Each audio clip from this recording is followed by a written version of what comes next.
Hey everyone, it's me, Ari Dossett. Thanks for being here. I'm your anthropologist and zoologist, just call me Rashid. Please hit the like button, share this live stream, subscribe to the channel, become a member of the channel, and don't forget, donate the links below and check my novels on Amazon. Thank you very much. Um, it's 6:35 in the morning here for me in the Netherlands. I'm in The Hague. And for me, it's an early live stream. For you, maybe evening already, depending on your time zone. Before I continue, please let me know how you're all doing. How are you all doing today? Let me know in the live chat, please.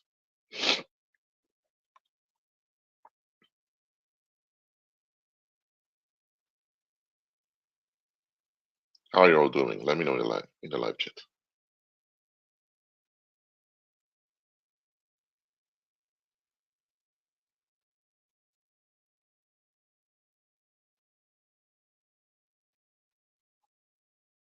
Maria's doing well.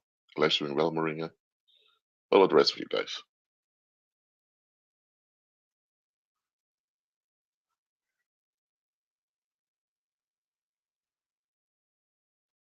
Okay.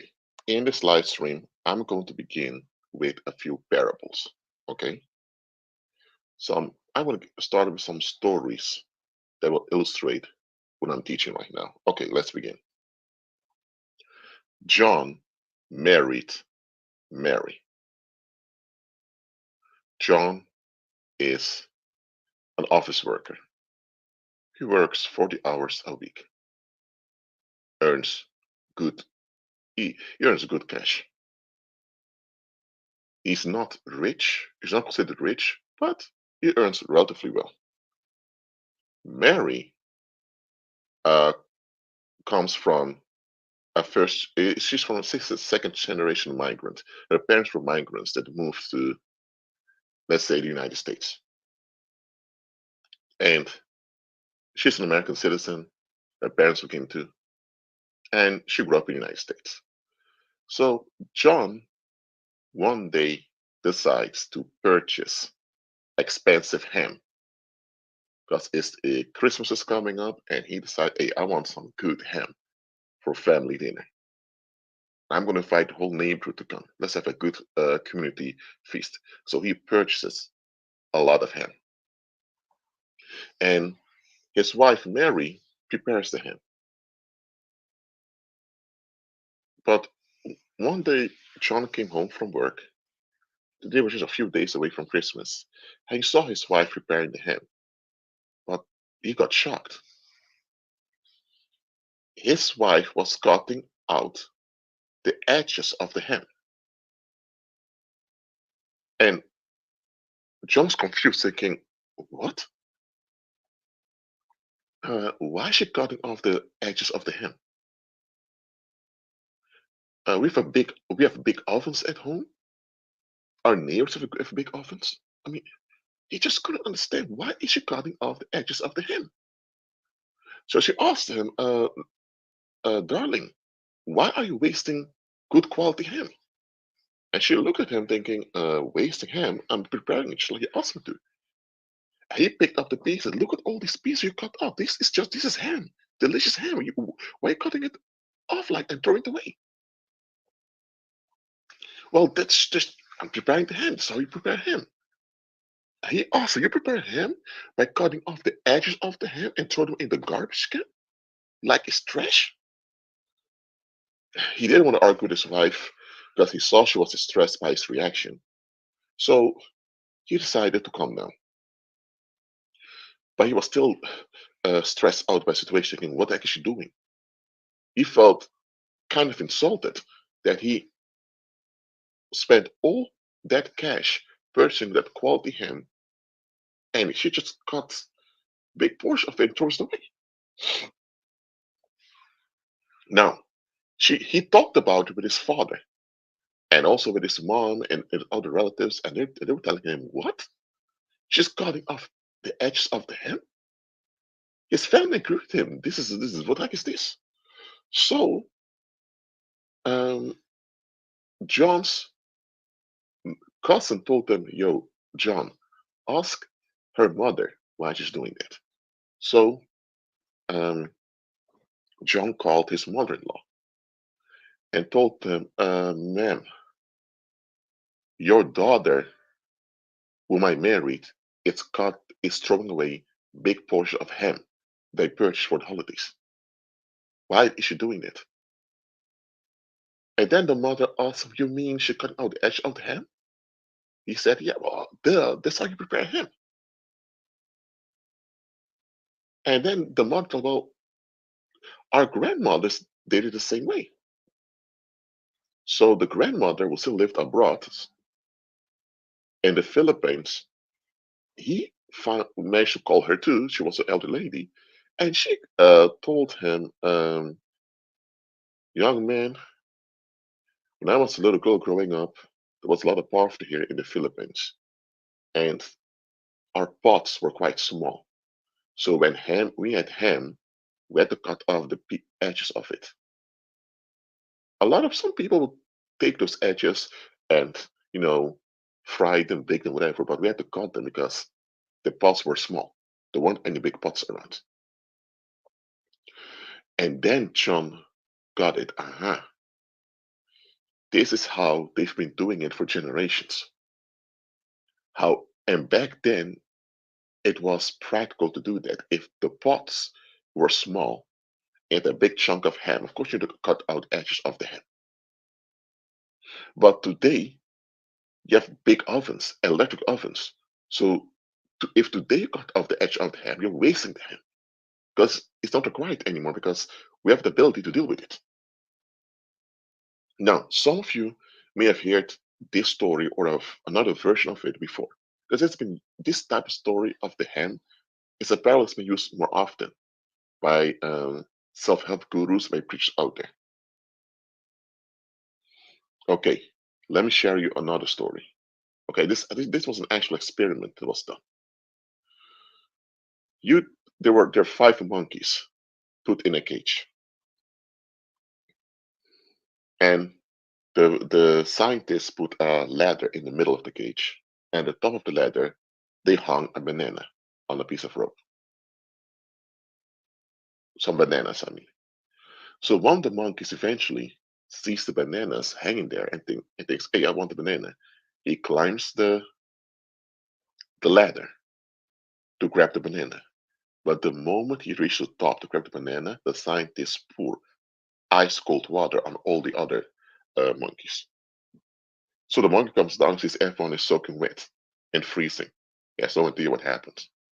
Later, another monkey goes up to get the banana. And guess what? They do the exact same thing, pouring ice cold water on all the other monkeys. So eventually, the monkeys realize, hold on a minute. The only time we have this traumatic experience of being soaking wet and ice cold is when someone attempts to grab a banana. So one day, one of the monkeys goes up the ladder, and the other ones jump on him and beat him up because they're still traumatized by uh, being ice cold water poured on them, and they want to go through it again. So they take out the stress on this one wants to go up because they perceive going up the ladder and grabbing the banana as a causal effect to them getting the ice cold water. And in fact, anytime any of them went up to get the banana, ice cold water was poured on them. So they beat the dead monkey up. So eventually, it was a rule now in the small community of monkeys there. Nobody goes up the ladder to get a banana. No excuses. It became a law. Anytime you went against the law, you got punished. The scientists removed one of those monkeys and replaced it with a new one.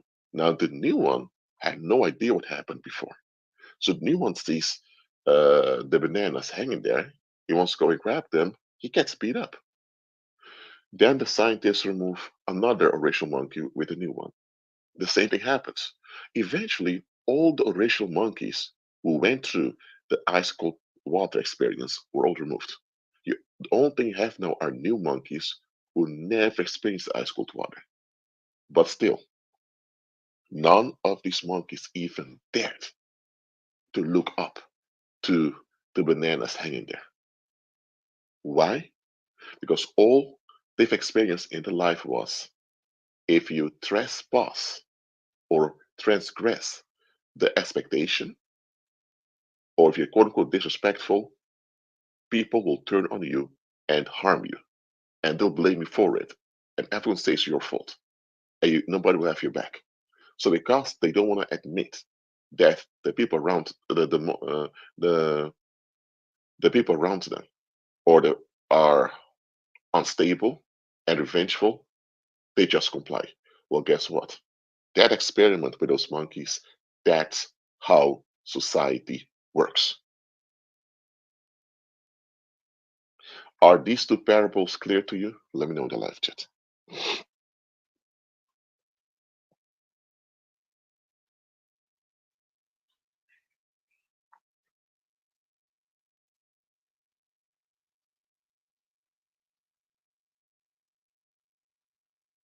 Now, look, in the first parable with cutting the edges of the hem, there was something that was normalized back then in many rural villages. Why? Because their pots were not that big. So the cut of the edges of the hem was normalized. It's something people agreed to do. And it was practical and effective. But now that you have big ovens that can take in all the ham, it's not practical to keep doing that because now you're actually wasting. It wasn't wasting back then when you had no choice to do it. But now that you have other options that are better and you keep doing it, you're wasting. So normalizing cutting the edge of the ham was perfectly fine when that was a practical thing to do because the pots were small. But in a place where you have big ovens, it's not that normal needs to go. You need to come with a new norm. Okay? There's a difference between natural and normal. Natural is just how God built us as human species, how nature functions. I'm not talking about nature in the functions, how nature functions in relational design. For example, if a lot of people in a community are stressed out most of the time because of work, that is normal because that's the norm. People agree to it's okay to be stressed out because of work because you need to work. But is this natural how we're built? No, because all that working will stress you out and damage your mental and physical health. So something can be normalized that is inconsistent with our nature as human beings. So if something is normalized that's inconsistent with our nature as human beings, that itself is violence because you're violating your own human design. If it's the norm that people have to be exhausted because of work, and that exhaustion is not good for our mental physical health, then that norm that's been established, that normal itself is violence. Oh, I would just clear to you. So normal people are people who follow the norms of society. And some people think that normal people are okay. Well, it's not. If the normal, if the established norm is not in harmony with our natural design, then it's violence. And you getting along with that norm and you agreeing with the norm means you're siding with violence. And you cannot side with violence and be blessed by God at the same time. The moment you side with violence is the moment all your blessings and protection are on hold. Simple as that. In my previous live stream, I explained it already. You can't just agree with everyone agree with. You can't just agree with statements just because they make you feel good, or because just because you agree with something doesn't mean it's right. If what you agree with goes against the will of the Heavenly Father, you need to change your mind. You need to give it up. You don't have a right to agree with everyone agree with just because you can. Because anything you agree with affects both you and other people. So if what you agree with is not harming with the will of the Heavenly Father, you are in violation. Simple as that. Simple as that. Now, throughout human history, many things were normalized that should have never been normalized. There was a time that beating your wife was considered a private matter inside the house. I'm not saying everyone in human history was okay with that and that nobody ever intervened, but it was considered the norm. Beating your children was also considered as something a private matter. People just let it happen most of the time. If you would call the authority and say it is none of our business, none of our matter, over time things change. In some countries, if you yell at your children, you'll go to prison. In some countries, if you lay hands on your wife in a negative way, you'll go to prison too. Even if you don't go to prison, people shun you. Why? Because the people there realize that the norm of domestic violence has to stop. Because eventually the whole community has to deal with damaged adults. And once and if a child is damaged and they don't get proper treatment and um, therapy on time, you'll have damaged adults around. And once you have a damaged adult, it will take a lot of effort for such an adult to improve and recover. And most adults that become damaged never recover. Let's be clear about that. So now you have to deal with a lot of damaged adults and all the bad outcomes with it.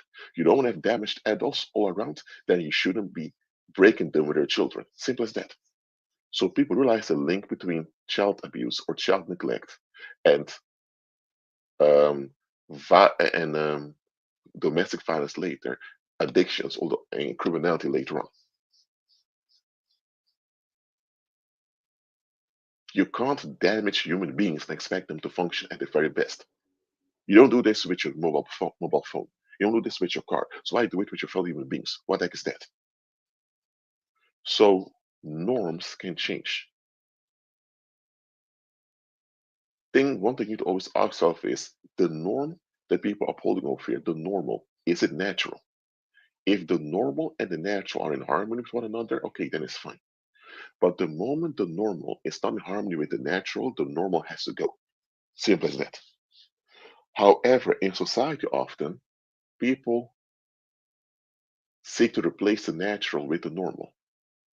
Or better said, in society, often they ignore the natural and they uphold the normal.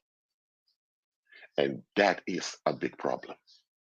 That's a huge problem. Look, if someone grew up in an abusive household, where not only the parents but also other relatives were physically abusive, and now they're an adult, having to go to therapy over and over again, they have health issues, addiction issues. Is it their fault they ended up damaged like that? No. But then those same people hear things like, well, you're an adult now, you're a grown man, you're a grown woman, nobody owes you anything, blah, blah, blah. How do you think it's going to end up with an adult who keeps hearing nobody owes him or her anything?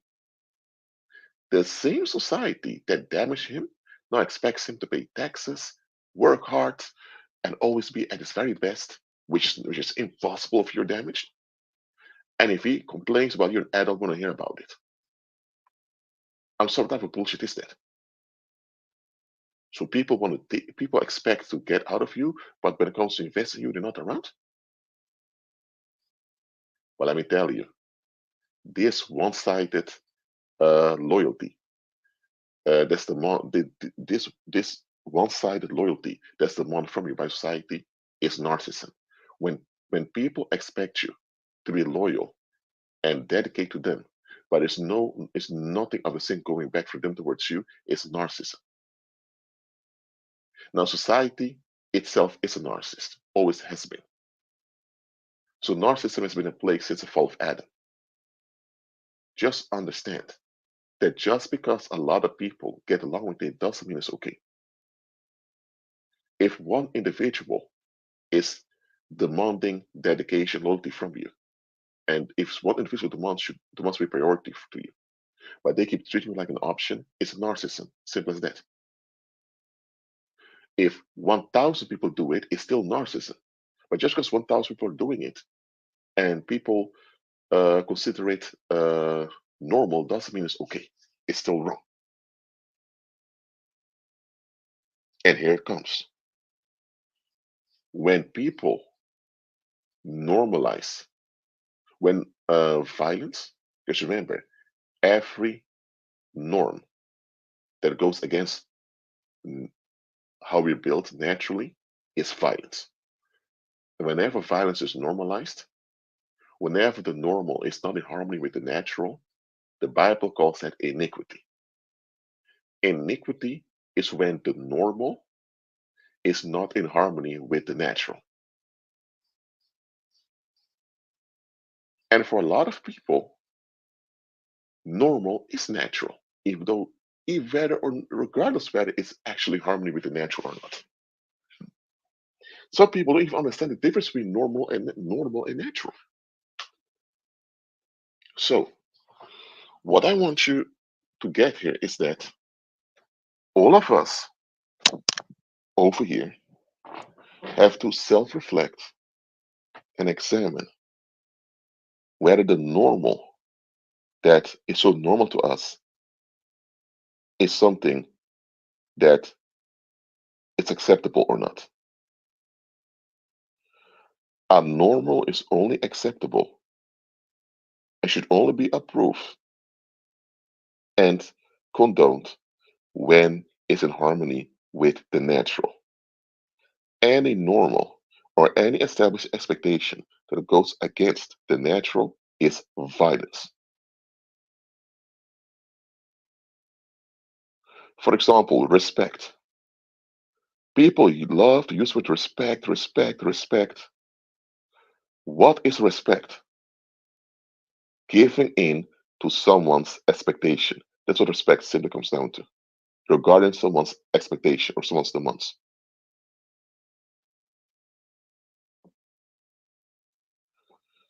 But here's the thing. Should you consider people's demands expectations? It's one thing to consider people naturally. It's a whole another thing just give in to expectation because people said so. Respect is an established demand to give in to what people want. That's all respect is.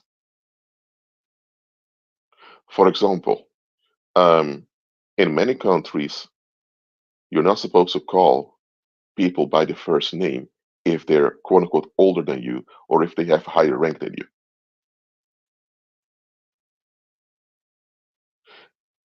You're, but here's the thing. Why? If someone's name is Dimitri or Lisa or Kevin, why do you have to call them with a family name? You're not addressing the family, addressing them. If someone's name is John Smith, Smith is a family name. Are you addressing the whole family Smith? No, you're addressing him, John. Why don't you say John? But here's the thing. People just expect you to call them with their last name. What if you don't call them with their last name? Did you violate them? No. They're still alive, breathing, walking around. They didn't attack them.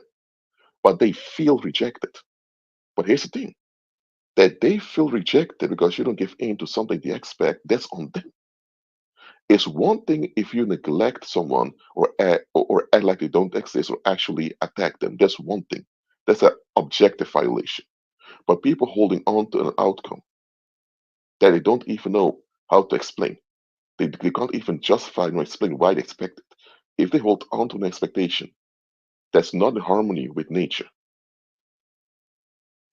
and now they get upset when the expectation is not fulfilled, that stress that they experience with rejection is not your fault. They should not be holding on to expectations that they can't justify nor explain. But hey, if you don't call some people with their last name, they're gonna feel offended, thinking this you're disrespectful. Who told you to call me with my first name?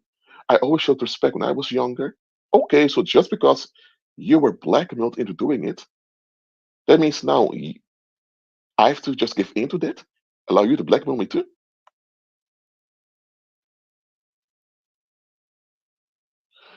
In Dutch, you have two words for you.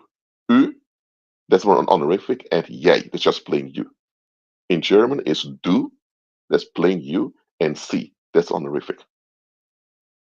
I grew up in the Netherlands, and I can remember that there were times older people got very upset when I called them jij, you directly.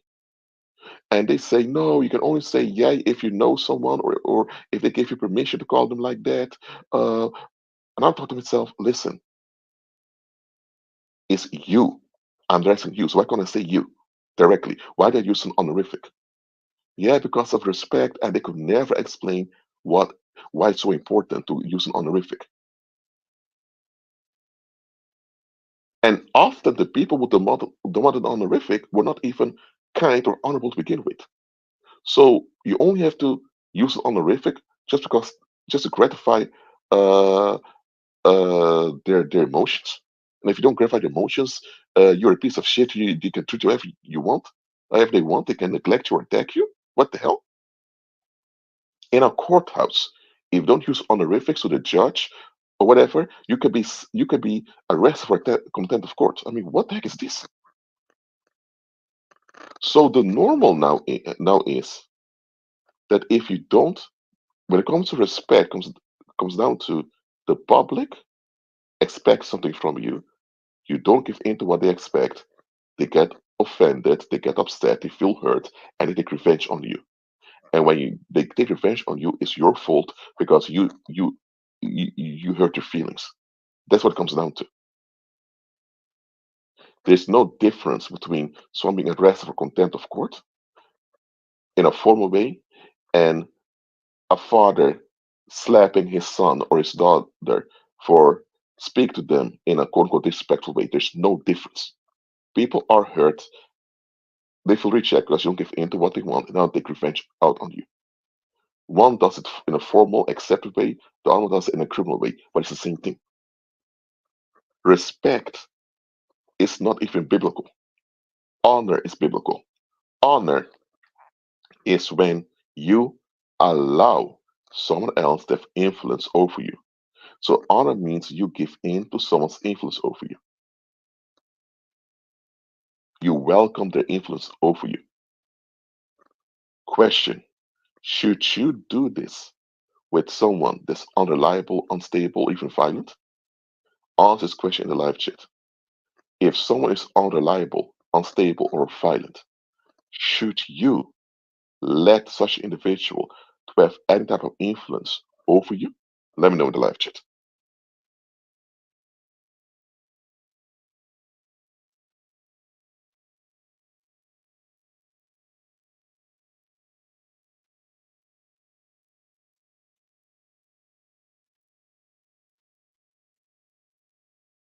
Absolutely not. But that's what is expected from a lot of people. Respect is all about giving in to what the public wants, what the public has considered normal, regardless whether it's in harmony with the natural. A lot of churches abuse scripts saying, honor your mother and father. They don't even explain the difference between honor and respect. So a lot of people think respect and honor is just the same thing. Well, it's not. So they end up honoring abusive, toxic, or wasteful parents. Now, if your parents are honorable, you should honor them. But if they're not honorable and you honor them, you're putting yourself and others in danger. You shouldn't be doing that. But guess what? If you have one or both parents who are wasteful, wicked, and all that, and you call it out and say, I don't want to deal with these people, some people will turn on you and say, man, I don't want to deal with you. You're going against Heavenly Father. You're disobedient. No, no, no. You are obedient, Heavenly Father, because you consider how God built you. God did not build you to be the punching bag of other people's issues. God did not build you to be violated and kicked around so that others can have it easy. So if anyone around you perceives you as their punching bag, you have to get away from that individual as soon as possible, even if they are one of your parents. According to a lot of churches, you should let that parent, no matter how, no matter that you're an adult now, you have to allow that parent who damaged you as a child, who did to damage you, as long as they are alive because they're your parent. What the heck is that? Just because it's normal doesn't mean it's natural. If the normal is not harming the natural, the normal has to go. And one thing about Gen Z, Generation Z. Gen Z refers to the people being born in the year 1997 till 2012, I believe. People born between 1997 and 2012 are considered Generation Z. Okay? Gen Z, they're called. Now, you have the early people of Gen Z who were born still in the 1990s or the early 2000s. Those are the ones in their 20s right now. they're already adults now, and those were late Gen Zs, they're still teenagers at the moment. Now, I'm from the generation called the millennials. I'm from the late millennials. I was born in 1991. Okay, so this year, 2024, I turned 33. Now, is there a difference between the millennials and Gen Z? There absolutely is. First of all, Gen Z is a generation that grew up with social media already being in place. Social media um, was or was social media existed before in the year 2001 when MSN Messenger kind of became quite popular. I can still remember at that time. I loved MSN Messenger. So you also had MySpace at the time, all of that. But around 2009, social media actually became a full norm. And the Gen Z, those born, they were in the early teens then when it was fully established, when it was, social media was all around already. So Gen Z grew up with more access to information than any other generation before. Okay? Because of this, Gen Z was exposed to more information too. And here's the result of that. I'm not saying that millennials, my generation, or the generation before that, Generation X, didn't have access to information. Of course we had. But just know that Gen Z, while they were growing up, social media was already the established thing. So that's for many of them, that's the main thing they know. But because they had more access to information and were able to share more information quicker, they also began to notice a lot of things that didn't add up. Now look, around the year 2005, was 2005? Oh, no, not 2005, my bad. Somewhere in the I mean, maybe it was 2009, 2010. I mean, in the later part of the first decade of the century, this thing called live streaming became a thing. At some point, live streaming became the norm on many social media platforms. 20 years ago, if you want to do a live stream in the year 2004, you had to go to mainstream media to go on TV, or you had to go to a studio specifically that had all the cameras and the equipment there to do a live stream. I mean, you had mobile phones back then, but mobile phones back then were not the tiny computers like we have today. What I'm holding in my hands now is called a smartphone. It's an advanced mobile phone. It's like a tiny computer. I can still remember my first mobile phone. That was a Nokia 3410. That thing, compared to what I have right now, you can be considered primitive. But those are the mobile phones I grew up with. And later in my life, I saw the smartphone developing. But Gen Z grew up with a smartphone for the most of them. Now, so I can make the comparison that there was a time live streaming wasn't just something you just went on and do. If 20 years ago I want to do a live stream, I had to be on TV, or there were websites where you do live streaming, but it was costly to do it. Now, anyone can make a YouTube channel or a Facebook or an Instagram page or whatever platform, and they can live stream whatever they want. Well, if what your live stream goes against the law, they will censor it, but you know what I mean. I remember the time when a lot of people were downloading movies and downloading albums. Yet this software called Casa Also, where a lot of people went to, some of you may remember it, those were the early 2000s.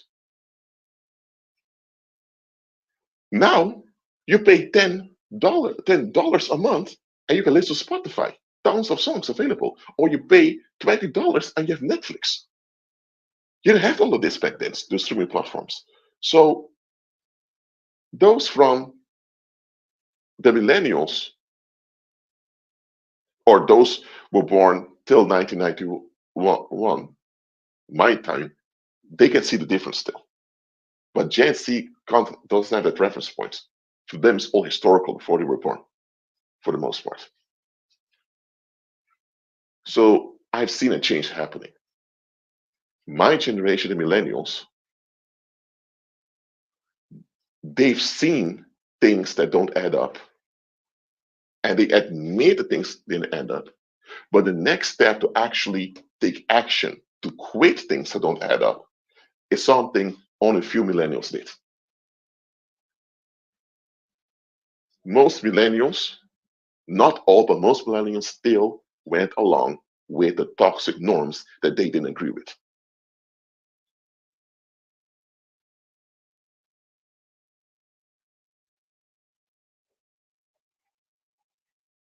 But Gen Z, who has access to all this information, now not all information online is good information, also have misinformation, disinformation, and deception also, of course. Nevertheless, they have access to more information and they can easily compare. I mean, in the 1980s, where there was no internet still, and where the main media outlets you had were TV and radio or newspapers. If you wanted to know how people of your age live, for example, in China or in India or in Brazil, you'd have to go to a library and read about it, or you had to talk to people who actually came from the country. Just meeting people quickly from those countries and developing contact, have contact with them, develop relationships remotely was not an option. I'm not saying that remote contact not exist because you had pen pals, people writing letters, exchanging photographs. That did exist, of course, but it wasn't instant like today. And it wasn't like you just go online on the internet and just look for strangers that live in another country and connect with them and learn things. It wasn't like that. So um, because it wasn't because you couldn't compare that easily, people just assumed that the way they grew up and the way things were around them is just the way it is. Only when they went traveling later as adults, they realized, no, no, no, this ain't okay. Well, Gen Z had the ability to see through their mobile phones how things are all around the world. They could easily connect with peers or sometimes older people all around the world. And guess what? Gen Z noticed that, hold on a minute. Everything they're telling us about the Western world, about human rights and all of that, okay, but they're saying all these things. We learned it in school, but how come the reality that's out there is so different what we're learning in school? How come there's so many problems all over the place? But we're told to respect authority, to do as you're told, and to don't talk back, don't have a big mouth. Now, the same societal patterns that Gen Z was subjected to was also subjected onto the millennials, my generation, and those before. My generation had access to information too, but we had to make more effort for it, for the most part. And when the millennials grew up, we still, as grown folks, had the ability with social media or audience came up to examine ourselves and to improve. So Gen Z now is looking up to the millennials, think, hold on a minute, you guys are older than us. We should be learning from you guys. How come now it's mainly us, the younger folks, who are fluent in social media? I kid you not. I see Gen Z people born in 1997, in the year 2000, 2001. I see them online having their own income through TikTok, through Instagram, or whatever. You see Gen Z doing more with the internet in a financially smart way than the millennials. Because a lot of millennials just tell them, I mean, just get a job, get a real job. About the TikTok ban in the United States, I still need to get more updates about that. But when the United States decide they're going to ban TikTok if TikTok wouldn't be sold, if the Chinese mother company wouldn't sell TikTok, you know what a lot of quote unquote older people, I don't use term, I don't want to use the term old, but okay, but you know what a lot of those people lived long, already lived for a while, began to say? But Gen Z, finally, they can get a real job. Because a lot of Gen Zers in the United States were earning their living through TikTok, tens of thousands of dollars, by just making online content, which is work also. But it's not a 9 to 5 when you are drained and exhausted all the time and hoping for 2 or 3 weeks of vacation a year. Some of the Gen Z people would get sponsors and they would make content online and you would see them often going from place to place, traveling, having a good time. Question: how come the millennials didn't do this? I mean, the whole social media thing developed during the adult, the teenage years of the millennials. The millennials actually grew up with the development of the whole internet. So it should have been the Gen Xers and the millennials that should have been the fluent ones when it comes to the internet, especially with social media that came in later. But so is it now the fault of Gen Z if Gen Xers and millennials did not get along with the time? Now, the word Gen Xers and millennials that did get along with the time, they were ahead of the time and they became fluent in social media and in the internet and they reached a big audience. There were those that did. But the most part of them just wanted to be normal, be accepted by society. They got the 9 to 5 job. They submit to all the restrictions. If you submit to all the restrictions of which you already felt deep in your spirit that didn't end up, and now you're dealing with the bad outcomes, whose fault is that? That's on you. When you were a child growing up, that's not your fault. That's not you. You couldn't help it. In your early and mid teens, it's not on you. But in your late teens, when you're turning into an adult, it is on you if you continue with restrictions that your parents, grandparents, and the society is enforcing on you. You have the ability to refuse. And that's what I see a lot of Gen Zers do. No, I'm not saying everyone from Gen Z is on the right path. I'm not saying all of Gen Z are all believers, serving the Heavenly Father, all that. No, absolutely not. A lot of Gen Z people are in paganism too. What I'm saying is, in Gen Z, what I've noticed is that a lot of them are simply refusing the collective narcissism that the previous generations took for granted. Quiet quitting is a term you will find on YouTube. And what does it actually mean?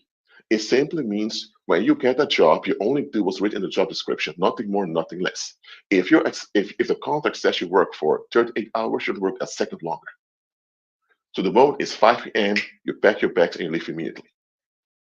No overworking, none of that. Now, the previous generations were always told, listen, when you have a job, make extra effort, show that you're dedicated, so you'll keep your job.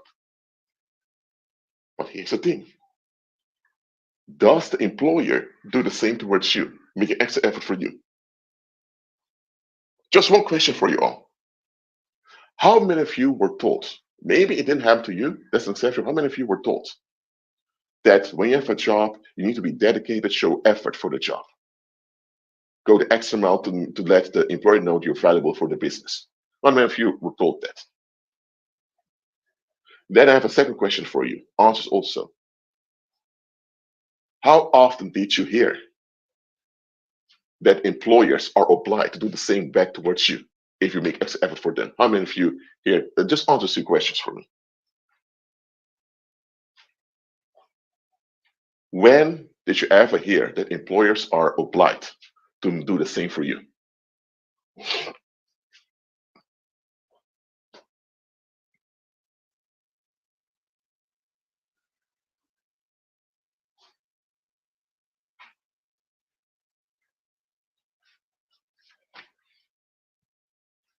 Hmm.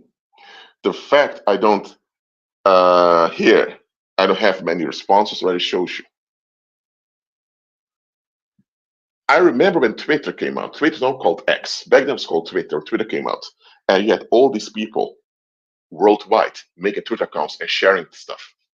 I remember there was this individual, I believe, at work one time, saying, "Why are all these people getting Twitter? They're not important, whatever." And I thought to myself, hold on a minute. What do you consider important people? And he would refer to people on CNN, BBC, or people in government, whatever. So there was this norm that only people who are part of established companies or institutions are allowed to have a voice, something to say. So my thing was, okay, so all these people out there were human beings who need to breathe, sleep, eat, drink water, all of this, just like those people that are part of those institutions or big corporations. So they don't matter at all. What the hell? And those so-called important people, people that are part of institutions or those established corporations, do they care about you? What are they doing for you? He got quiet. So if you were on Twitter and you gained a big following, but people could not categorize you based on how they were raised, they would turn on you. Same with YouTube. Same with all the other social media. But here's the thing. So there are important people and non-important people. And why are those important people important to begin with? People cannot explain just the way it is. Listen, I'm not telling you to look for arguments all the time by questioning everything. I'm telling you to do that. But you should question things when they are not in harmony with the natural.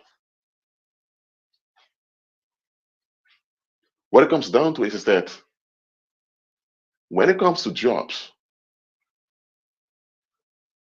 Gen Z is realizing, at least a lot of them realizing, hold on a minute. Mom and dad and all the people before them, they work their whole life, Monday till Friday. They only have 2 or 3 weeks for themselves each year.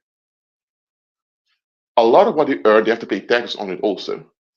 They barely have time to do what they want to do in life. And if they so they have to become what others want from them, or else they're fired, they become homeless, they starve. If they don't do what others want, they're in trouble. At the other hand, if they would do the same to other people, they'd be arrested by the police.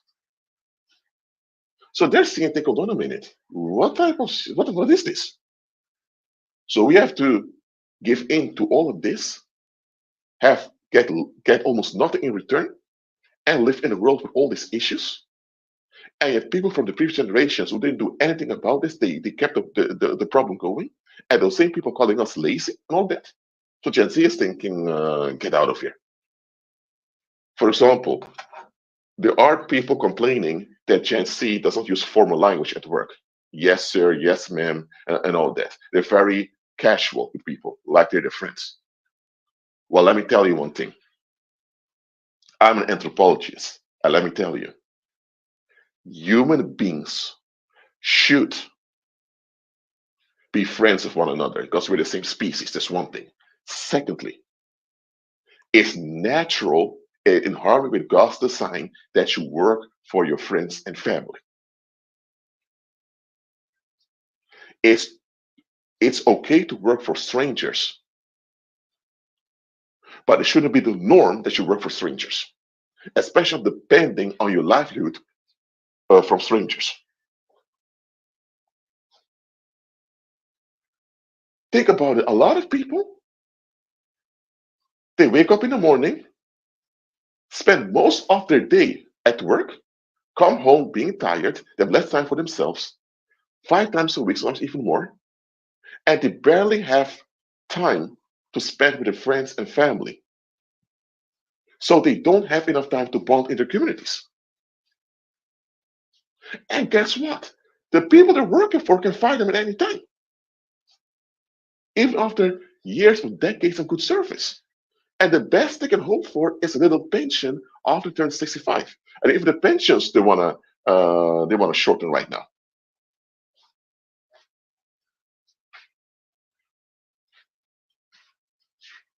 Why is it that you have so-called loved ones, friends and family, they're important to you, but you spend most of your time with strangers that think they have the right to ditch you anytime they want? If you expect dedication, loyalty from me, you better be a friend to me. That's natural. If anyone expects loyalty and dedication from you, they better be a friend towards you, at least. They don't have to agree with everything you're singing. They don't have to hang out with you, as play video games with you, or all of that. But at least be a friend towards me if you expect dedication, loyalty from me. That's nature. That's natural. The whole idea that out of necessity to escape homelessness and starvation, you have to dedicate yourself, be loyal to the expectation of strangers who only consider you as an option that they can ignore. I'm sorry, but that goes against God's design. That is violence. Simple as that.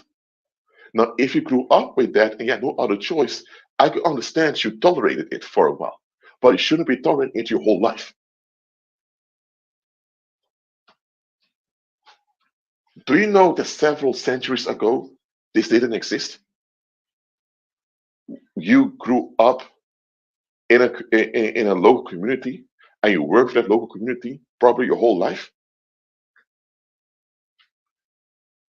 Okay, there was exploitation and abuse back then also, don't get me wrong. A lot of family violence is too. So I'm saying in the past everything was much better. I'm not saying that.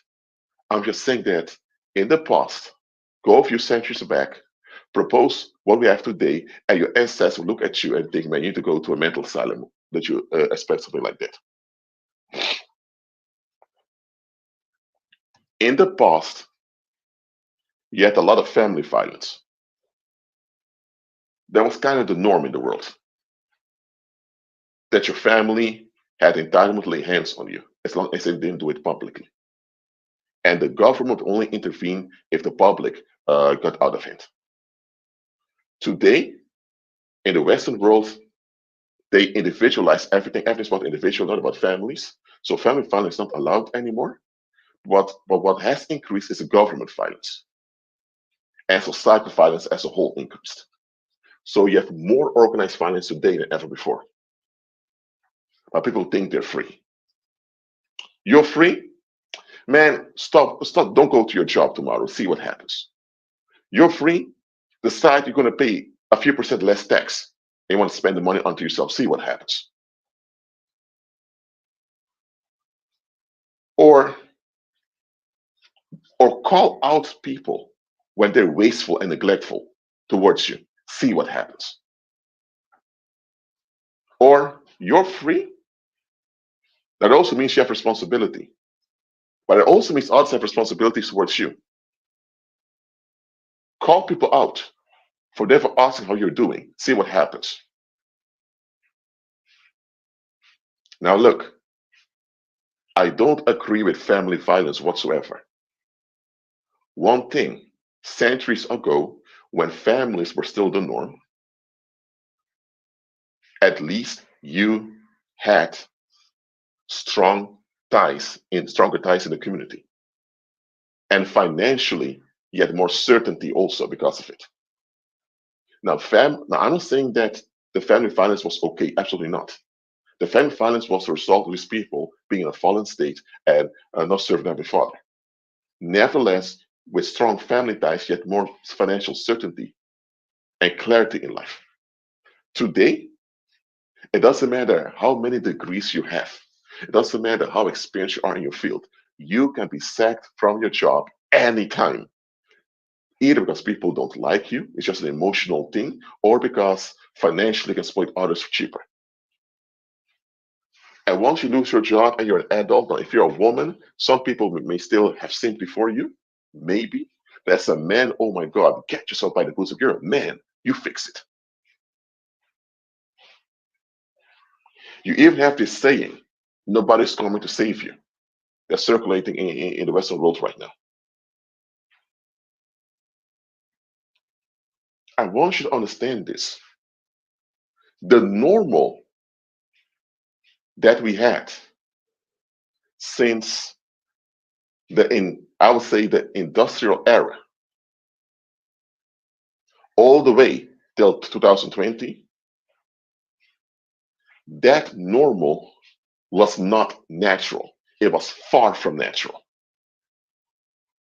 It was abusive because it was violence. It was toxic. It was plain horrible. And the year 2020 forced a lot of people to face and see reality.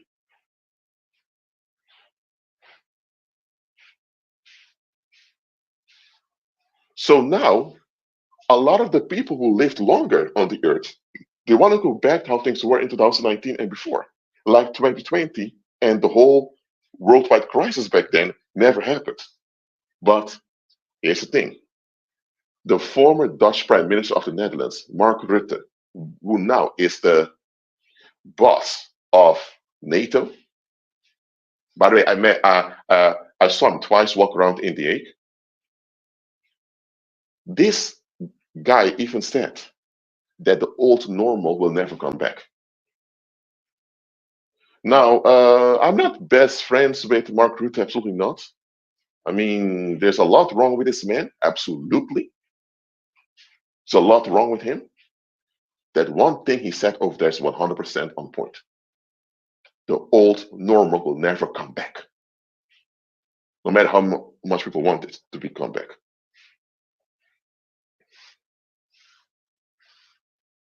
So what's going on worldwide right now is that the old normal, which actually was quite destructive, a lot of people are not motivated, not just Gen Z, a lot of people from, we'll say, the older generations are not motivated to keep it going anymore because they think, what the heck is this? But here's one thing I want to put out to you. A lot of people out there, all their relationships were based on trauma bonding. Not everyone out there in the world, I said, but a lot in the world, their relationships were based on trauma bonding. So their relationships were trauma based. So after 2020 happened and the traumas were exposed, and a lot of people realized we need to do better. Guess what? Now they began to look back at their marriage, look back at their friendships, how they relate with their parents, how they relate with the children, and realized that it was all toxic. And realized, so it's no wonder a lot of divorces happened also after 2020. It's no wonder a lot of families broke up, fell apart. Some business even disappeared. And it's not just because of the economic things were happening in 2020, 2021. However, you have hardcore people that want to go back to how things were before 2020. And those are the ones lashing out, especially against Gen Z, were saying, we can't go back to that. And rightfully so, we shouldn't go back to that. And there's another thing I want you to realize about the world. The world doesn't have any deliverance. You can only have deliverance when you serve the Heavenly Father. So the world has no deliverance and the world has no healing. What does the world have? The world, only thing they do is they replace the problems. For example, family violence was a main thing throughout human history, unfortunately. It did keep families together, it did keep communities going, but it was still wrong. So eventually, slowly, a lot of people began to fight against family violence, which is the right thing to do. Of course, I fully support that. Instead of people admitting to the full that as vulnerable creatures, we human beings need to serve God and Father to be stable, they went on escaping. So if families don't work, don't function that well anymore, because the relevancy decreases, you still need to bond one another way or the other. So now people bond together based on work. Everyone is treated as an individual instead of part of a unit. But the problem is, as a human being, you're a social creature. So you have to be associated with a unit anyway. So instead of being associated with your family that you're from, you're now associated with the corporation or with your passport. By the way, the nuclear family isn't even biblical. Families are always units of people of either same lineage or of the same culture that bond together. So the nuclear family was an invention in the 19th century to destroy the grip of families in general. And because of that, the role and influence of the government increased.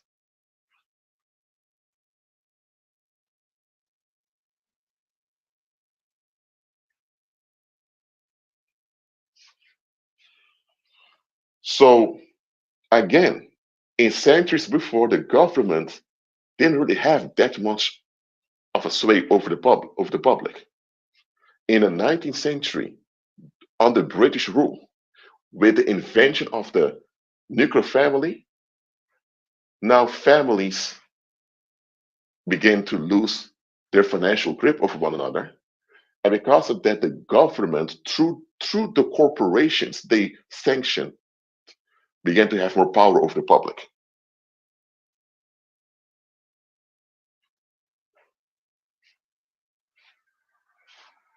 And a lot of people now think that that's just the way it is. But now there are a lot of people becoming anxious because the government has so much leverage over them. And they realize that, crap, if the government goes wrong, we're all screwed. And now there are people fighting for this thing called privacy. First of all, the term privacy was something used for companies. In ancient times, companies were allowed to withhold information of their activities from one another. So in ancient Rome, if there was a company traded in olive oil and you trying to find out how they were selling the olive oil, you'd be violating the company's privacy. Privacy was a corporate thing used for companies, for in the business world, not for individuals and families. Your family was supposed to know what's going on in your life. The neighbors you grew up in, people were supposed to know what they were dealing with. With the invention of the nuclear family in the 19th century, the whole idea of individual privacy was introduced. It didn't exist before. The whole idea that an individual human being who cannot even guarantee their own requirements being met, which means food, water, shelter, all of that. The fact that a dependable and vulnerable creature like a human being, by him or herself, can make decisions, everyone just has to take it. I'm sorry, but that doesn't add up. But because it was something that enabled people to escape, they agreed to it. And today, this thing called privacy is something a lot of people fight for, and they don't even question, does this thing even exist? First of all, as a human being, you need to understand Heavenly Father knows and sees everything. So there goes your privacy thing. Another thing, evil spirits, which are 500,000,000 of them roaming, at least roaming around on the earth, they roam the earth and they have information about everything that goes on the earth. And evil spirits talk to one another. So you have millions and millions of evil spirits who have information about you, your ancestors, and your environment far more than you do. And people can go to fortune tellers, and evil spirits can hint at what goes on in your life anyway. So, based on that alone, there's no such thing as privacy, also. The only thing that exists is data protection. For example, your address, your medical records. Some data has to be concealed because people can abuse and misuse people can use the data against you. So data protection is real, and that's something you should apply in your life.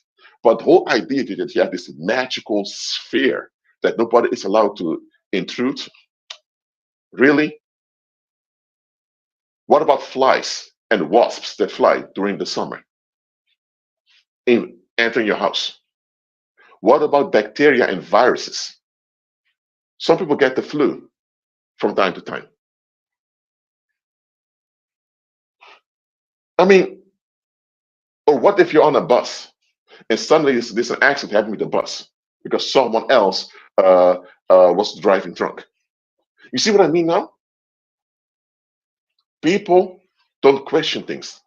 The whole idea of privacy culturally is about you being left alone and nobody, you don't have to answer to anyone. So you are your own little god with your own private universe where people need your permission to exist. Now, first of all, you're not a god. You're not even independent. You are a dependable, vulnerable creature that means other human beings also dependable and vulnerable to exist and to survive. Thirdly, you were born naked, you will die naked. Everything in between are just temporary possessions, and Heavenly Father is the owner. So a lot of people, they're so into escapism that they don't even check what they're agreeing with. I have a comment over here. Someone says, yeah, uh, Kolea G said, yeah, I've been a hard time wondering if I should be online like Gen Z is or maintain my quote unquote privacy, but everything is different now. There's no privacy really. Okay. She said, I'm a late millennial, early Gen Z woman, and I have a drive sometimes to be more social and open like Gen Z. Corporate life has definitely made me feel drained and distant from family. Well, that's true. What should have happened in the late 18th century and beginning 19th century is collective repentance. Instead of that, people continue to escape, and now the corporate world replaced the family. And with family, I don't mean the nuclear family, which is an invention by the British Empire. I'm talking about families as units. Families as units had to be reformed. That didn't happen. Instead, were replaced with the corporate world, and through that, the government had more sway over people. With in the old situation, you had more autonomy, yet more. Now, independence does not exist for human beings. You can be independent from something, but also depend on something else. But now that the corporate world dominate people so much, and behind this, the government through government violence sanctioning those, not saying, I mean, facilitating those all the corporate power of the public. A lot of people feel trapped and drained. Absolutely. But question: are they willing to go back to family units in a more healthier way? I'm not saying we have to go back to how things were centuries ago, where families were mainly dysfunctional, operating through family violence. I'm not saying we have to go back to that. Absolutely not. But we should go back to family units, but in a healthy way. That means accountability, responsibility, and obligations back and forth. This whole I don't owe anyone anything. No, nobody owes me anything. It's my life. Do whatever I want. It's none of your business. My body, my choice. Blah blah. All this escapism has to go out of the window, and people need to submit to being judged uh, and governed properly. Because right now, people are governed at their expense. You'll be governed anyway, but are you governed at your expense, or are you governed in your best interest? The Heavenly Father did not build us to be batteries in a corporate system. God didn't build us that way. God didn't build us to be haunted by family violence either. What should happen now is that people should go back to family units, collaborating together, and that's how wealth is generated. Wealth is generated wealth is generated by collectives, not by individuals. The whole idea of a self-made millionaire, self-made billionaire is a hoax. No human being is self-made. Listen, because the family units have been replaced with corporate greed, because of that, the public life has been neglected also. I mean, if you go back to the 19th century and before, and you check the buildings that were there in public, the buildings were well decorated, the buildings were nice. Even you look at the clothes people were wearing. The people say Rashid in the past, a lot of women were fully covered. They weren't as half naked like today. Well, in the past, there were women walking around half naked too. Okay, they may not be walking around half naked all the time, but okay, it's not about that. People's clothing was decorated too. Even poor people had decorated clothing. If you enter a building and the building is well designed with beautiful colors, with beautiful paintings, all of that, and it's clean, you feel welcome, you feel at home. If you walk down the street and even the street is decorated very well, you feel you feel welcome, and that's very important for human beings to feel welcome. When you feel welcome, you're less inclined to misbehave. Okay, let me say it one more time. When you feel welcome, you're less inclined to misbehave. I'm not saying that misbehavior did not exist in previous centuries. I'm not saying that. Okay, of course it existed because mankind's in a fallen state. Nevertheless, the public life was decorated, was maintained. Even poor people had decoration. Look at the architecture today and look at the architecture of the past. What do you notice? Things became, not only are things made, not only do things look more simple today, but they also are void of decoration, void of content. And some people say, Rashid, what does that even matter that the buildings are not that beautiful and decorate anymore? Listen, it affects your mental well-being. Don't you think it's a bit odd that people work a 9 to 5 job and save their cash to go on a vacation to some foreign country where they visit these old buildings were now monuments? Don't they realize that how these buildings at their holiday resorts look like? Those monuments, is that's how old buildings used to be all around the world? Look, if the streets in your neighborhood, the buildings, all that, if they're not decorated, if they're not beautified, that means the people don't put much effort in their own neighborhood. If you live in a neighborhood where there is no beautification of the neighborhood, what happens? You are going to feel undervalued, rightfully so. It may not be a ghetto where you grew up, where things are broken all over the place.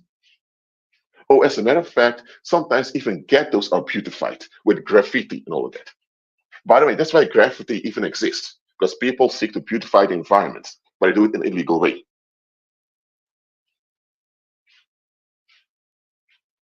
The way the environment is constructed affects your mental well-being. Okay, let me give an example. Imagine it's the 18th century, okay, and you live somewhere in some settlement in Mexico. Mexico back then was part of the Spanish Empire. So the Spanish government built cities over there, the cities had you had big church over there, you had bakeries, you may even have a school over there, a postal office, you may have a theater, and the streets were well maintained. The houses were colorful. If let's say you were from an indigenous family and you grew up under colonial rule, but there was no difference in quality of life between you there in the Spanish colonies and the people in mainland Spain. Both have quality. Guess what? You're going to feel appreciated.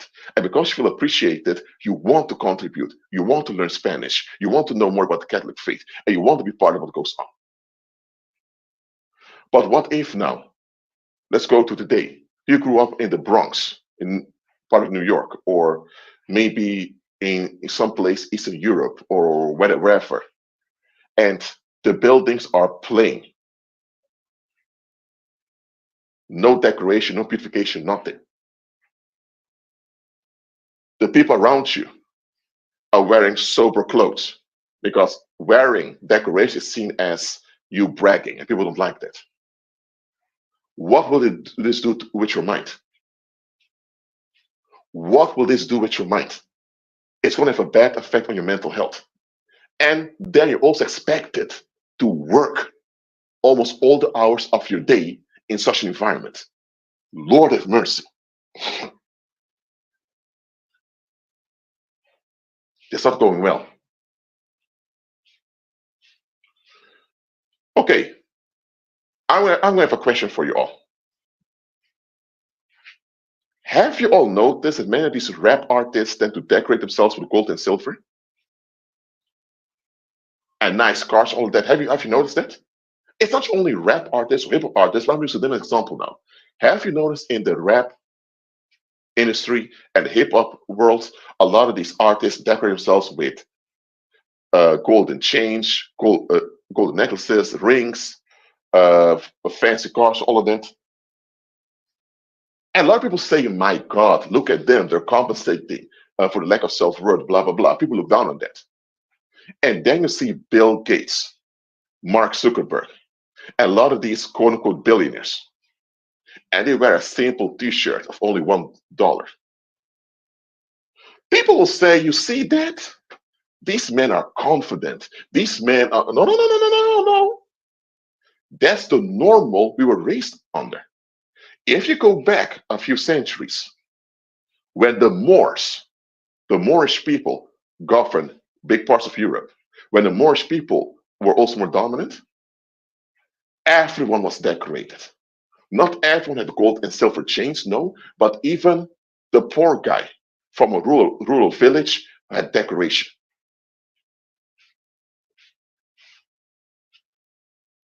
Because everyone was decorated, and not only the king that's on the throne or the sultan in his palace, people felt appreciated and well connected to one another. I mean, it's natural that you, as human being, you celebrate yourself. We should be celebrating ourselves as human beings. There's nothing narcissistic or selfish about that. You celebrating being alive should that's healthy. But you know how, of course, human beings, due to the fall of Adam, we lack self-worth, and some people overdo that. And that goes so far, absolutely. Okay? You don't need 50 nice cars just to feel good about yourself. You don't need let me say 5 necklaces on at the same time, whatever. You see what I mean?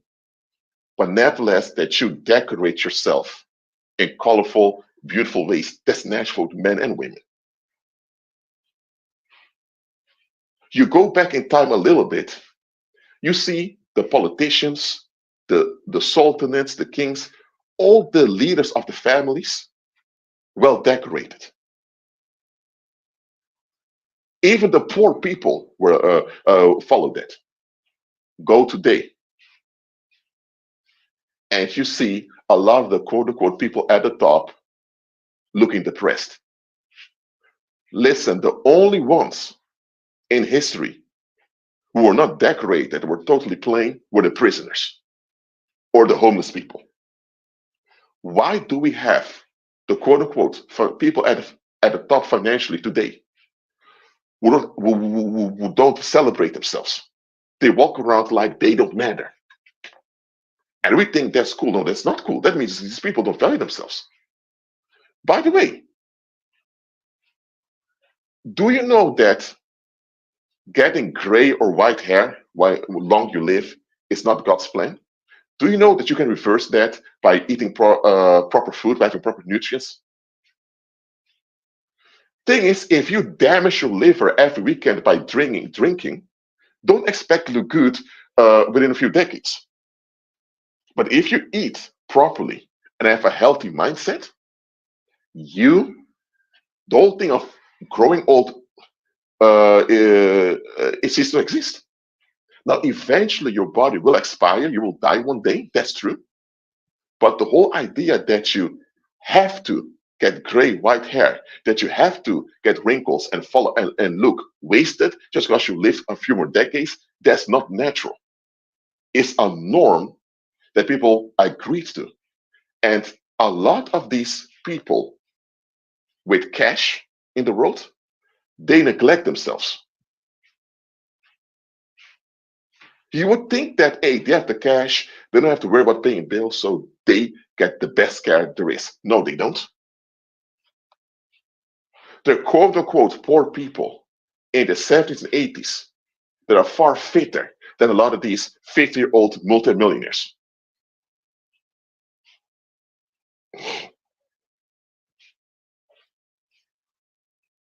So, what I'm pointing out here is that the norms we've been taught and we were raised into, a lot of them are questionable. And we have to examine them. And we have to look and do research, find out what the will of the Heavenly Father is for us. Growing old is Greek mythology. In Greek mythology, they worship old age as a type of achievement. Why? Because the fallen angels, the evil spirits that those ancient Greeks used to worship, have aged and they are in decline since being cast out of heaven. That's why. The Heavenly Father promised that your youth will be renewed as that of an eagle. Permanent youth is God's plan. Your youth being extended as long as you're alive, that's God's plan also. Just read it in the Psalms. We should all end up like Moses in the full strength of our youth, if at age 120. That's what God wants. But the world, where people are declining, eventually, decline is the norm for them. And because they don't follow Heavenly Father, but they follow evil spirits who themselves are in decline, they celebrate decline.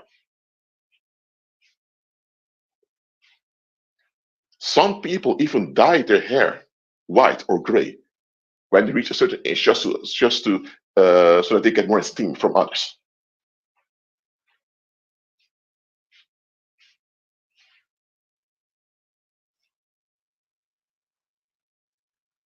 I hope this is clear to you. So I discussed a lot of things in this live stream, more than I intended to discuss. Just understand, I'm not saying Gen Z has it all together. Absolutely not. There's no generation that has it all together. That doesn't happen. You're always going to have wasteful and neglect, even evil people walking around in every generation. But collectively, Gen Z at least admits to the full, this needs to go. Now, they don't, a lot of Gen Zs don't talk about turning to the Lord and becoming better. They don't talk about that, so they're wrong in that, but at least admit this thing needs to go.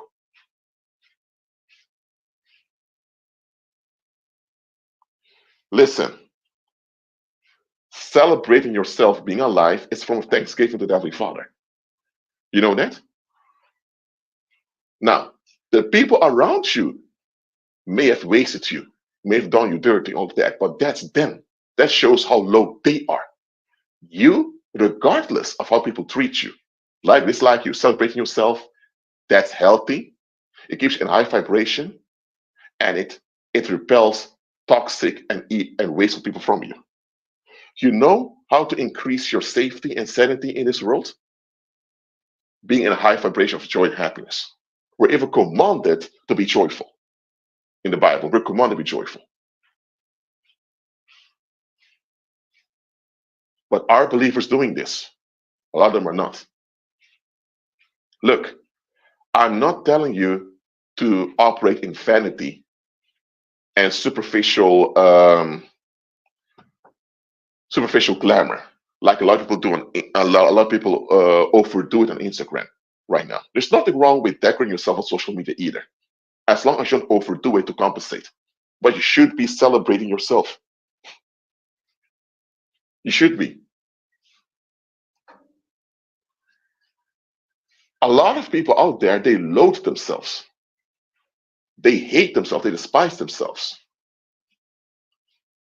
But at the same time, they expect some good outcome to happen for them. Really? How can you loathe and despise yourself and expect good outcome to work out for you? It doesn't work that way.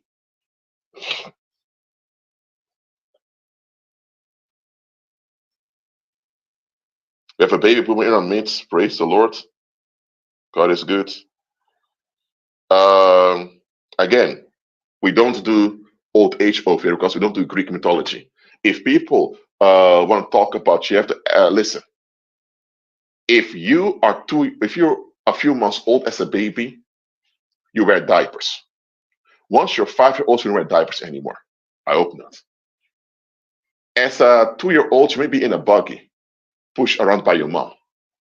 As a 10-year-old, you're not. So there's certain things you outgrow naturally. One thing you can never outgrow is being vulnerable and fragile. So this whole thing of being an independent adult, let go of that. It's not even real. The whole thing of growing old is Greek mythology. Growing old is something that the Greeks esteemed, the ancient Greeks. Even though the Bible itself prioritizes youth for everyone that's alive. So whether your age is 80 or your age is 20, youth is prioritized for all of us.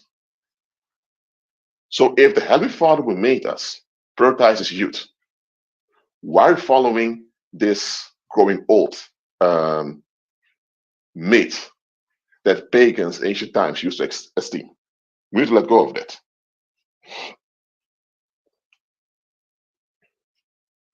So this live stream is just about Gen Z. It's about norms that are either outdated or norms that should have never existed to begin with, and how we need to outgrow them and embrace better.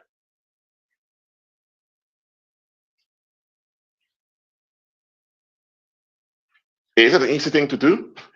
Absolutely not. Who told you it would be easy? It is worth it. That's what it is. So, are there any questions about this topic? Let me know now in the live chat, please. Let me know. Oh, one more thing before you ask questions. You can type your questions if you want right now in the live chat. One more thing. Work should be done for your community that you're part of. And this is something a lot of people need to learn. Labor and work should be done for the community because you're a community creature. And business should be about community interests. And as a byproduct, you have individual profit. Today, when we talk about doing business, a lot of people have this Dutch colonial model, which is sociopathic in nature, in which it's all about making cash at expense of other people. And if you can't make cash of someone, they don't exist. That's not doing business. That's just sociopathic exploitation is all it is. And sociopathic exploitation has become the norm when it comes to doing business worldwide by the West. You see a resistance against it right now, which is good.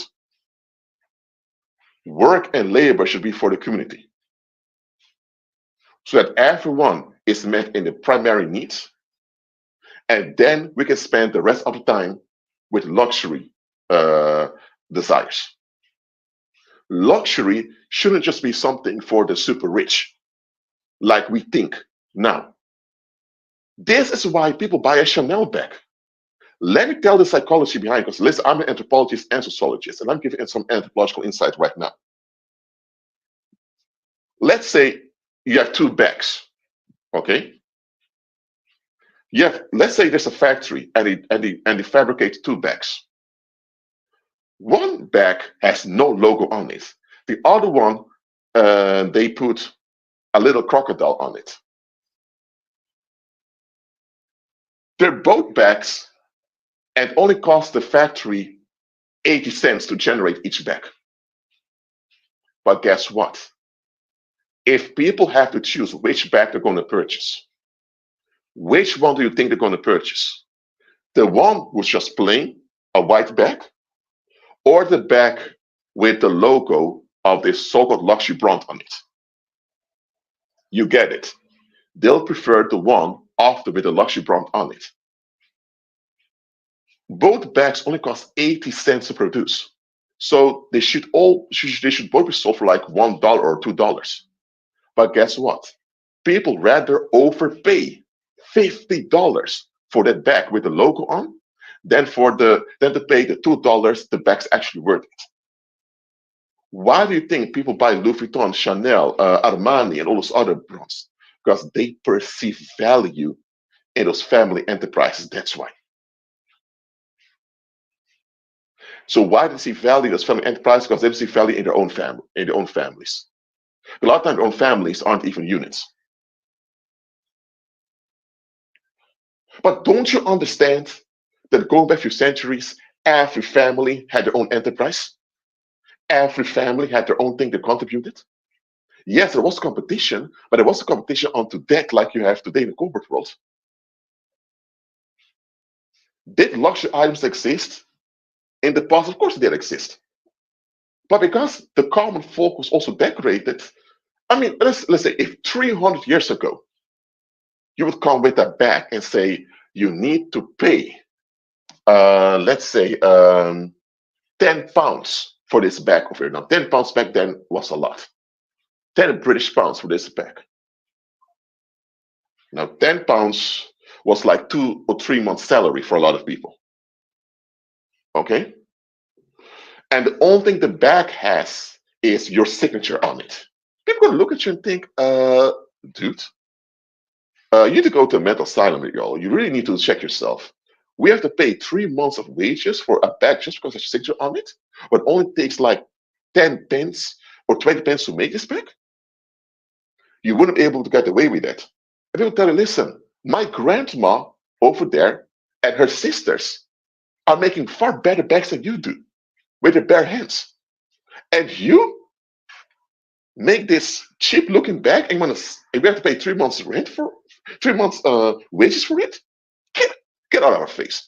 That's what would have happened.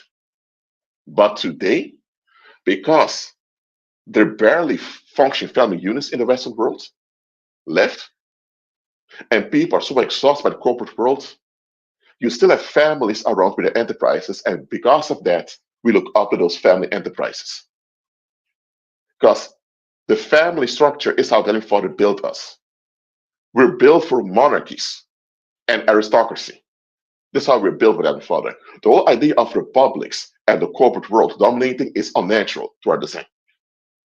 And because we lack a proper family structure with fatherly roles governing the community, because of that, when we see an actual family that looks like a community having enterprise, we esteem them. And because naturally we want to be part of that. And that's why we buy the luxury brand. So people that buy Nikes, Jordans, or whatever luxury brand there is, they want to be part of the family dynamic they think there is over there.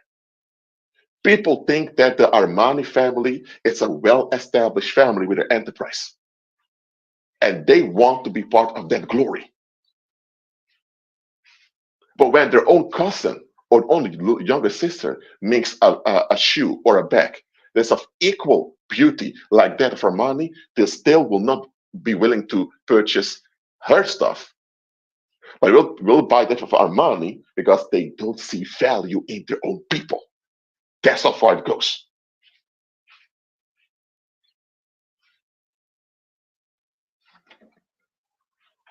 So now there are people being trained in the 9 to 5, year in, year out, and they are buying expensive items that they often can't even afford in the hope that they'll be associated with a family enterprise. So the question becomes, how come they don't build their own family enterprises? Aha, because they don't believe they have value enough. So because they lack self-worth and don't believe that they have value, nor people around them, that's why they chase the value that some other family across the ocean has. Is this all clear to you? Let me know in the live chat. Let me know.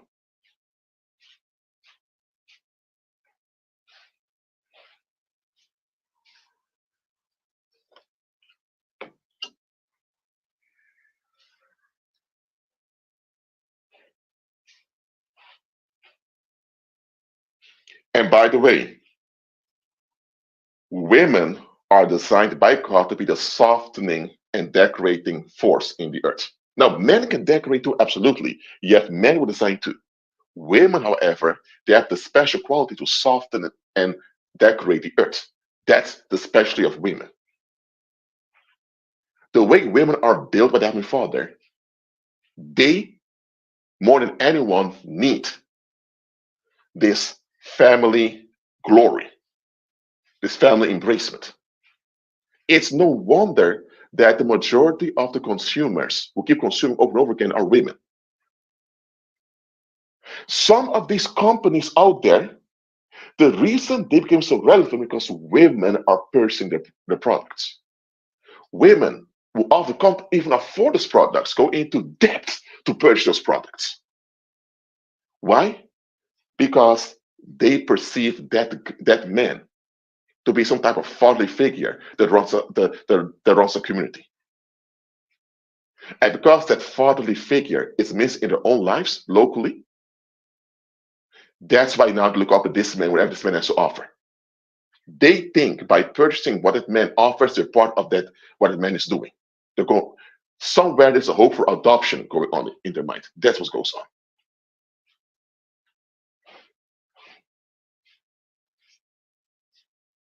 We're built to have communities consisting of the family units, not not um not the nuclear family, but family units.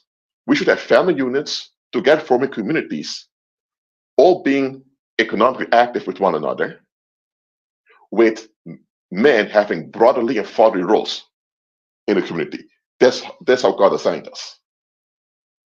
So when these things are missing, the psyche of the women will suffer because of it. And the wizards who run this world understand this. These wizards, being loyal to Satan, they want to keep things dysfunctional and damaged. Also because Satan and evil spirits hate women. Those wizards hate women too. So of course we want to keep the women in the population damaged so later they can use them to enrich themselves. That's what goes on right now.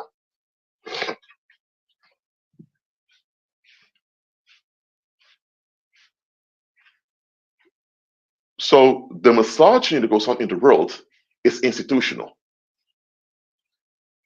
But a lot of people think it's institutional because sometimes women get paid less in the workplace than men do for various reasons. And you have a lot of feminists fighting for equal pay at work and all that. The thing is the corporate world even something where we should be as people? They don't even answer that question. And why fight to be like the men if you're not the man yourself? Why not be what God intended you to be?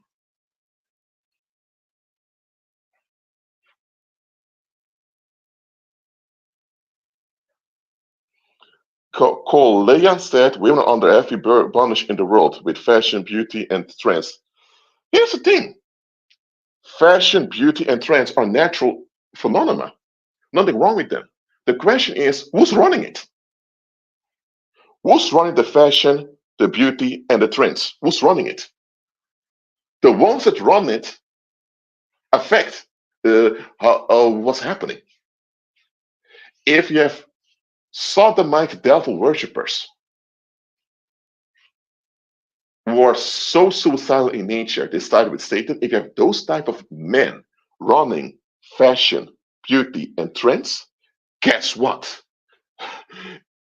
That's bad news. That's bad news by default. But if you have men who love the Lord, who serve the Heavenly Father, they're those running fashion, beauty, and trends. And you have women, often their wives or other women around who support them, who also are role models in it. Guess what?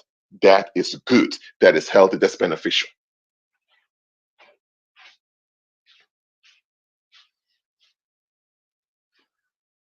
Again, because fatherly and brotherly roles are often missing in daily life, I said often, not always, but because often missing, the sight of a lot of women is damaged.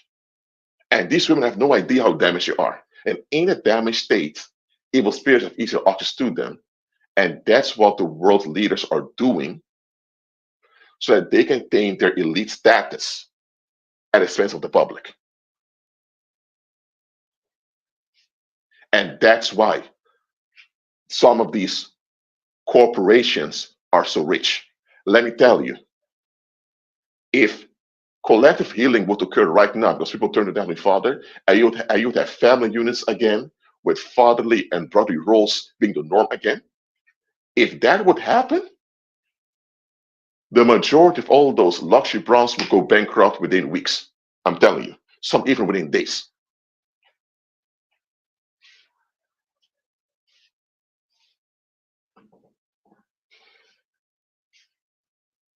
It's sexual misfortune that keeps a lot of these corporations going. Sexual misfortune. That's what keeps them going. The moment actual healing happens and you have family units again, forming communities where men have fatherly and brotherly roles and the women can fully be feminine, if that happens, people are going to look at all these luxury brands and think, yeah, what the heck is this? Again, I did not say that if you like a bag that's made by a company and you buy it, that you're sinning. No, I'm not saying that. You can buy luxury brands things if you want. That doesn't mean automatically you're sinning or you're doing something wrong. But the question is, why are you even buying it? Why do you even value it? And often other people can't explain why they're valuing it. Well, I'll just explain it to you. Does this information help you all? We're now live.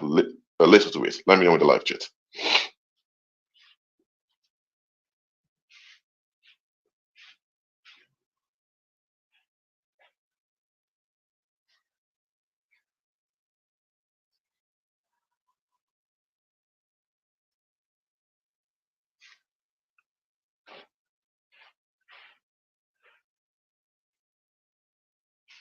So, what I just revealed onto you, a lot of people aren't going to be happy I revealed this, but you know what? So be it.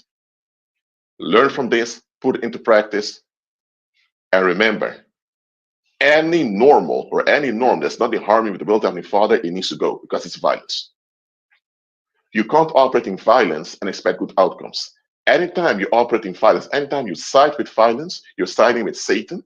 You're bonding yourself with demons. And with the moment that happens, all protection and blessings on your behalf are on hold.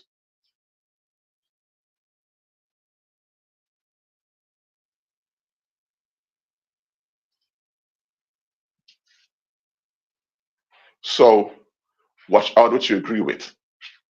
All right? All right.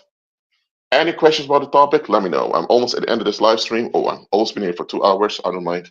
Any questions? Let me know now in the live chat, please. Thank you very much. I'll wait. I'll wait for 1.5 minutes to see if I have any questions. Cool, Leah. If you need to watch back the older videos, you can do that. Okay. Even though I made a lot of summaries last year and this year, so watch those too. Praise God. Christian said, "Devil going to put it into use." That's a good, brother. Amen.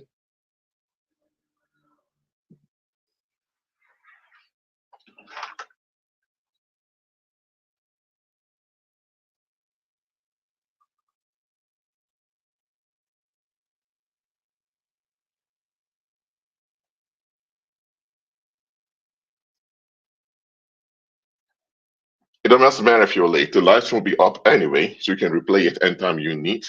Take notes, put into practice. And thank you all for being here. It's more clear right now. And I'll see you in the next live stream. God is good all the time. Shalom.